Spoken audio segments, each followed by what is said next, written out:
Hello everybody, Alex here. Welcome to my Finance and Accounting Education channel. Today we are going to talk about fat cats. Uh, you might think it's about animals. It's not about animals. You will see soon what is it about. In case you are not, let's say, aware about this term, it's for me it has a certain socialist tone to it, and I'm not a very much of a big fan of these socialist concepts, but still it's funny to talk about this concept and what are the fat cats really. Uh, just a hint before we jump right in, it's not really about the animals.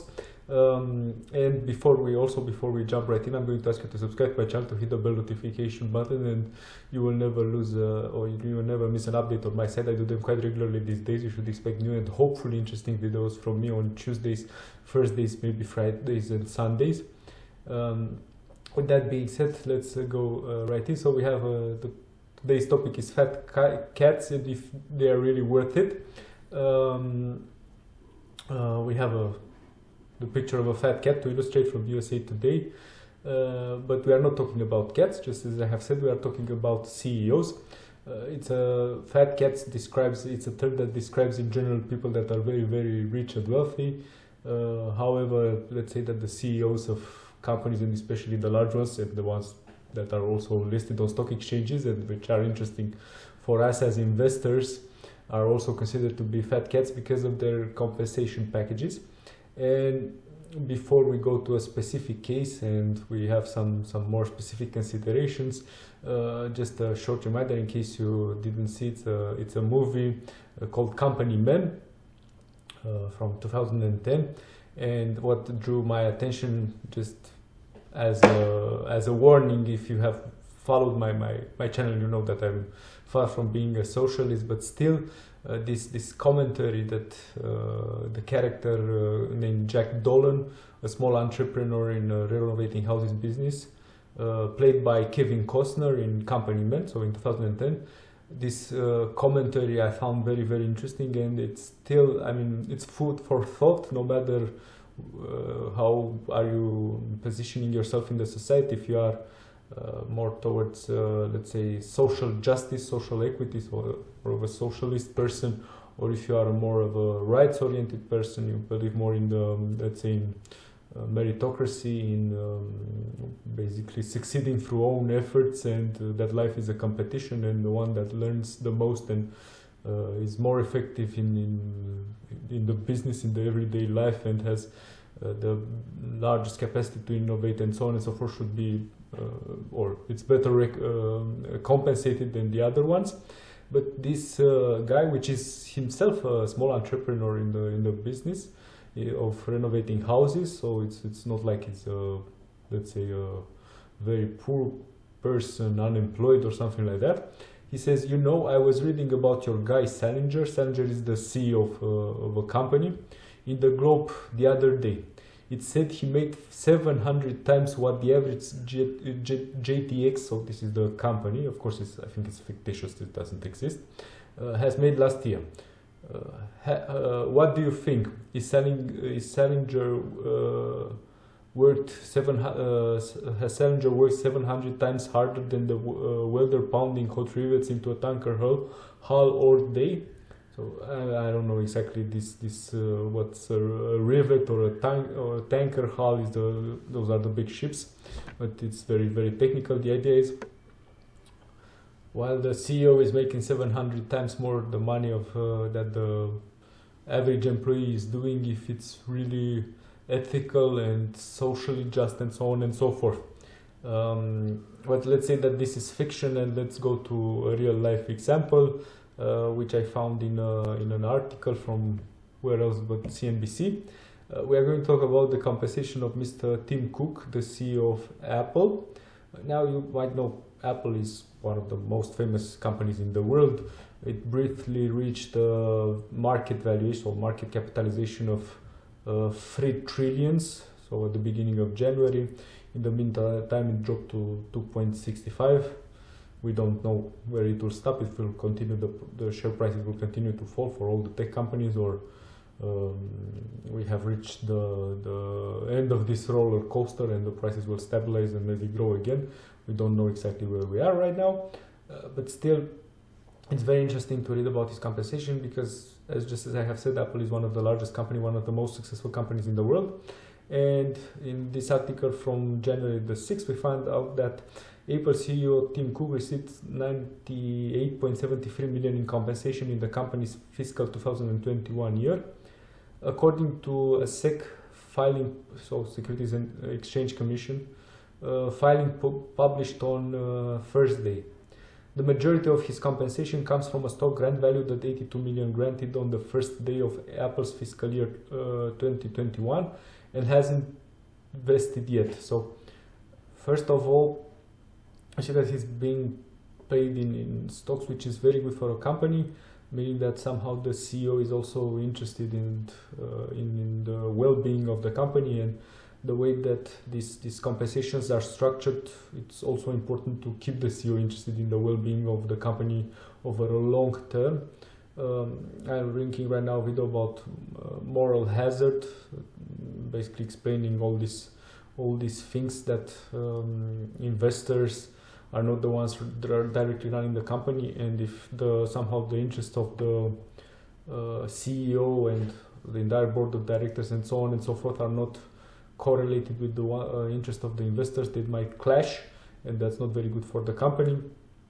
Usually the compensation is established by most of the companies, and this is a governance requirement and Sarbanes-Oxley requirement, and let's just say that that's the good way to do it. You have a compensation committee in the company, which is probably made out of non-executive directors, so putting the people which are, let's say, direct reports of the CEO in this compensation committee is probably also not a very good idea. And their job is just to look around in the environment to see, because for example, this is a listed company, and you have the information from the largest competitors for companies which are similar, maybe in size, maybe similar in profits and revenues.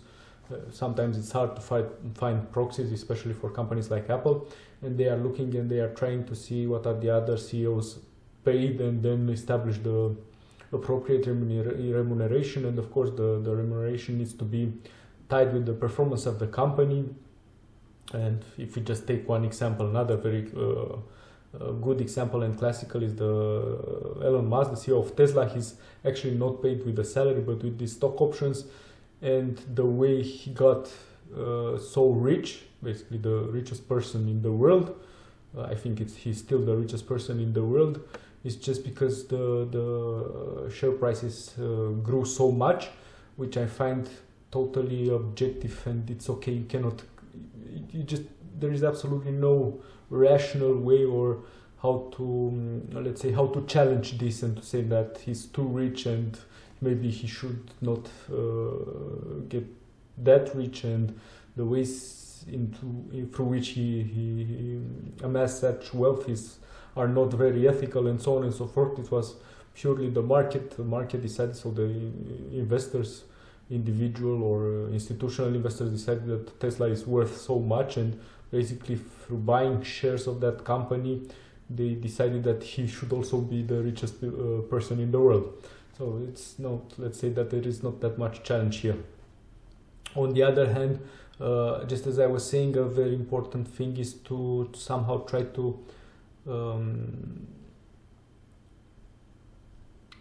make the CEOs think about long-term profitability and sustainability of the company, and that the company should continue to thrive and exist. Because, for example, I will give you one short situation, so one simple situation in which they can try to maximize, let's say, for example, the share price for the benefit of the investors, so on the very short term, with devastating impact on a very long term, which can lead them to receive very large compensations in 1 year, and sometimes having the company at a peril in the future. Let's say that we are in the auto industry, and a company, I'm not saying that any company is doing that, and I don't think any is doing. So the CEO and the directors decide, so the executive directors decide to split the earnings and the retained earnings and everything that they have as cash, and to put it, let's say, 50% in dividend payouts and 50% in share buybacks, which will bring immediate satisfaction to the investors. The price of the shares will go up, the dividends will be cash in the pockets of investors immediately. But all the other companies in the auto sectors are investing in alternative propulsion systems. They are looking into electrical vehicles, they are looking into synthetic fuels, they are looking into hydrogen, they are looking in anything else, and they are investing a lot in research and development. And our company is not doing this. Probably in 5, 10 years, 20 years, the classical combustion engine will be, anyway, for example, in Europe, will be forbidden, so they won't be able to manufacture that and sell it, so the classical ones. And if this company is not doing what all the others are doing, basically investing in research and development, the company will just disappear, but they will get immediate satisfaction on short term, and the CEO might get a large compensation package. So you see, that's why they are so well paid, the CEOs, because it's a very hard job to try to balance the interests of many stakeholders, including the shareholders. So trying to keep the company running, investing, trying to keep the investors happy, investing for the company so that the company keeps existing and can tackle the competitors and so on. The official compensation amount does not include $754 million of shares from an old grant that vested in August. So that's from previous compensation. So Apple CEO Tim Cook received $98.73 million in compensation in the company's fiscal 2021, according to a SEC filing published on Thursday. The paid disclosure comes after a stellar year for Apple, in which it reported 35% revenue growth, so this is why he's getting the compensation, and more than $365 billion in sales. The disclosure covers Apple's fiscal year, which began in September 2020 and ran through September 2021. Here's how Cook pay breaks down. $3 million in salary, $12 million bonus for hitting Apple financial and environmental sustainability goals. So you see he has also this ESG, environment, social and governance. He has such goals, which also he needs to reach in order to get the bonus. 1.39 million in other compensations, including 720,000 in personal air travel, 630,000 in security, 17,000 contribution to his 401k plan. Okay, we are already in the area of joking. $2,000, $2,900 in life insurance premiums, and 23,000 in vacation cash out, and 82.35 million in stock awards. So I see that out of this 98.73, he didn't get cash, and a lot of his compensation is related with the, let's say, with the future value of the shares, and of course he's interested in having a large value of the shares also in the future. These stock awards are part of a 5-year grant announced in September 2020 on the first day of Apple's fiscal 2021. They haven't vested yet, and they are in 2 parts. The first part is 334 almost shares of Apple, valued at 37.5 million at the time of the grant, that will vest in 3 annual installments starting in 2023. So 2023, 2024, 2025. So you see, he's already interested about what will happen with the company in 2025. The second part is also 334,000 shares of Apple, but the grant is performance based, and the number of shares Cook received could double or go to 0 based on Apple's stock performance. These shares will vest in October 2023 and were valued at 44.85 million at the time of the grant.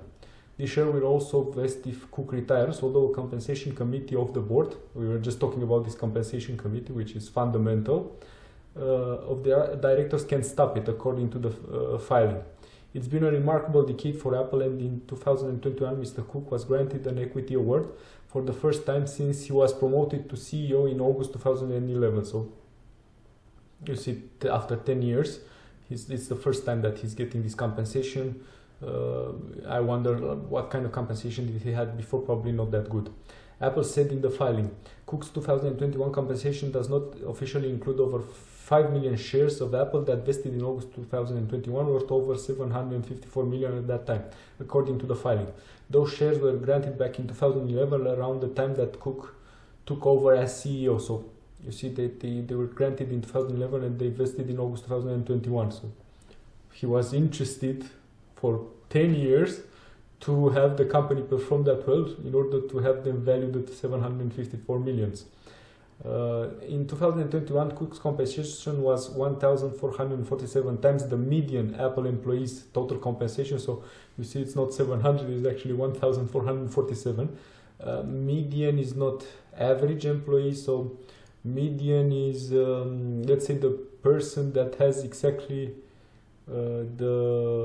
that's from all the entire population is exactly in the middle, which you'd expect a company that, for example, if they have store workers and so salesmen in the stores and so on and so forth, you'd expect the median to probably be lower than the average. Yeah, so you would expect to have a cohort of people that are paid with $50,000-$60,000 a year, and the average, well, once you start adding the board of directors and so on, will raise above that.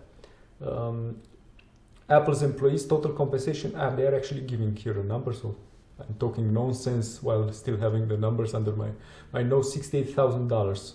Yeah, so that's the median Apple employees, according to the filing, although Apple said that the ratio is not comparable to the ratio reported by other companies because of differences in how the median employee is determined. That's an interesting discussion, but it's not taking place here.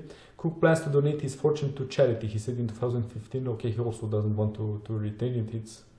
It's a disaster. He's not a good example. I was thinking that maybe we get somebody that looks like a villain, acts like a villain, but is totally not the good person for this one. Apple said in its proxy that it determined Cook's stock awards by considering Apple's size, performance, and Cook's role and performance as CEO. Apple also said that the board's compensation committee takes into account Apple's profitability compared to a basket of peer companies. Just as I have said, they need benchmark. And the benchmark is, of course, the other 5 or the other 4 big tech companies, so the tech giants, so Alphabet or Google, Microsoft, Amazon, and Facebook or Meta. This year, it's interesting that it doesn't have Tesla in the basket or Netflix.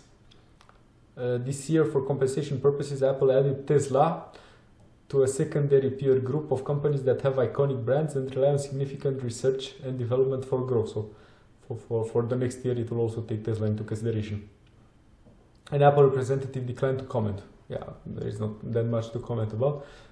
Interesting, if you are thinking about this number, I saw from the CEOs of JP Morgan and Morgan Stanley, but we are in different industries and those companies are not as large as Apple. So they are in the financial services, JP Morgan, Morgan Stanley, Gorback and Jamie Dimon. They are at around 37 millions, so roughly 1/3 of Apple, which, yeah, but anyway, they are not a benchmark for Apple because of being in different industries, and also from the size point of view, they are not relevant as a benchmark. And of course, when you are taking into consideration Alphabet, Microsoft, Amazon, and Facebook, you are also looking into their profitability, their revenues, you are looking also into their market capitalization, and so on and so forth. So that would be it for today about the fat cats. I hope you found the topic at least interesting. Let's try to be objective and to understand that these guys don't have an easy life. They are under permanent stress. I don't know how many hours a night. I think Musk once said that he's sleeping like 6 hours a night, which is quite a lot if you ask me for a CEO. He said that he cannot function if he's sleeping less than that. They don't have an easy life. They are under permanent scrutiny. They are under permanent pressure. Also, what they are doing from skill set points of view is not very often to be found in the market. Not everybody can do what they are doing. They need to have political awareness. They need to to be so good at so many things which are so complex that maybe some of us cannot even think about what kind of skill set such a person requires, and there are not that many in the world, and especially for such large companies, and maybe they are worth that pay. What can I say? I mean, it's subject to debate. If you like this video, please do not forget to hit the like button, to comment if you have something to add about it, to share it with somebody that might be interested about this topic of CEO compensations, and just as I have said, the entire agency theory, and yeah, this conflict between the interest of investors and CEOs that sometimes may arise. But most importantly, do not forget to subscribe to my channel, to hit the bell notification button, and to continue to watch my videos. I do them, you should expect videos from me quite regularly these days, on Tuesdays, Thursdays and Sundays. The days might vary a little bit. Also below this video you have links. You can create an eToro account and trade their CFDs without a commission or a fee. CFDs are, maybe at some point we will also talk about them. They are basically swap contracts or proxies to, in order to make the things easier to understand, proxies to shares. So you are not actually trading shares there, but things that, let's say, financial instruments that are quite similar to shares, and no matter how often you are trading, because they mirror the shares, how often you are trading, not paying a commission or fee is always a saving. Also below that link you have an Amazon wish list with hardware and software items which can help me improve the quality of my videos, thus being beneficial also for you.